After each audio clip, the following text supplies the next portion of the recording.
యేసుక్రీస్తు నామములో మీకందరికీ వందములు. బైబిల్ గురించినటువంటి అంశాల గురించి ఎవరు కూడా వాదం పెట్టుకోకూడదు. ఇలా వాదనలు పెట్టుకోవటం వలన విశ్వాసం కోల్పోవటమే కాకుండా వాళ్ళ యొక్క హృదయంలో ఉండే దేవుడిచ్చే నెమ్మదిని కోల్పోతారు. అందుకనే దేవుని వాక్యంలో మళ్ళీ పౌలు గారు ఒక మాట చెప్తారు.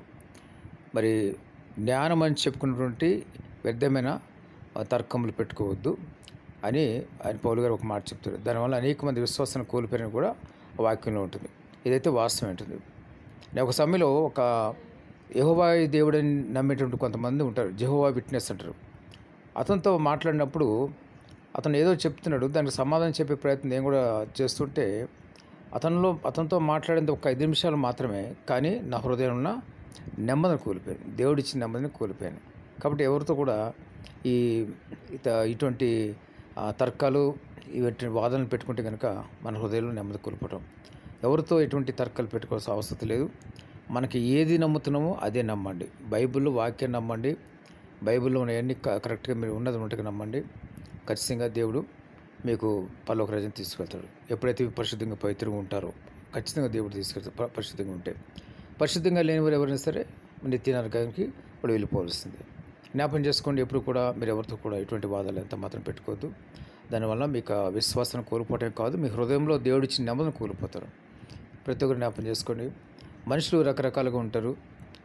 మరి జ్ఞానం అని చెప్పుకునే వాళ్ళు ఇంకా ఎక్కువ మేము జ్ఞానం పొందుకున్నామని చెప్పుకుని వాదించే ప్రయత్నం చేసి నేనే మరి గెలుపు పొందిన విధంగా కొంతమంది వాదిస్తుంటారు. దయచేసి ఎవరితో కూడా ఇటువంటి వాదన పెట్టుకోవద్దు.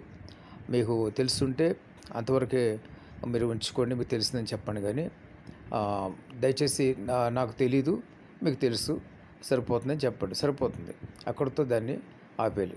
సరే నువ్వు అనుకున్నది నిజం అనుకో అని చెప్పాలి. ఈ విధంగా వాళ్ళతో మాట్లాడాలి.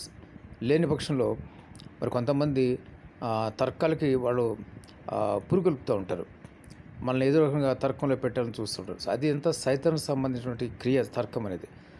ప్రతి ఒక్క జ్ఞాపకం చేసుకోండి. చాలా జాగ్రత్తగా అప్రమత్తంగా ఉండండి. అంతే దినంలో ఉంటున్నాయి కాబట్టి మరి అనేకమైన వింత బోధులు మరి వింత ప్రసంగికులు కూడా వస్తున్నారు. చాలా అప్రమత్తంగా ఉండాలి. అన్నిటికంటే ముఖ్యంగా వాక్యం మీరు బాగా ధ్యానం చేసి మీ హృదయంలో ఇముడ్చుకుంటే కనుక ఆ వాక్యాన్ని బట్టి ఎవరు కరెక్ట్ చెప్తున్నారు, ఎవరు తప్పు చెప్తున్నారు అని కూడా మీకు అర్థమవుతుంది. అన్నిటికంటే ముఖ్యంగా దేవునితో ఎక్కువగా సాహసం చేయండి. రోజు ప్రార్థన చేసుకోండి. ప్రతిదినము ప్రార్థన చేసుకుంటే ఎక్కువ సమయం ప్రార్థనలు గడపండి. ప్రార్థన చేసుకుంటే దేవుడు మీతో మాట్లాడటమే కాదు, దేవుడు మీకు గొప్ప నెమ్మది, సంతోషం, సమాధానం దయచేసి అనేక విషయాలు దేవుడు మీకు బయలుపరుస్తూ ఉంటాడు. దేవుడి మాటలు మీకు దీవించి ఆశీర్వదించును గాక. ఆమేన్.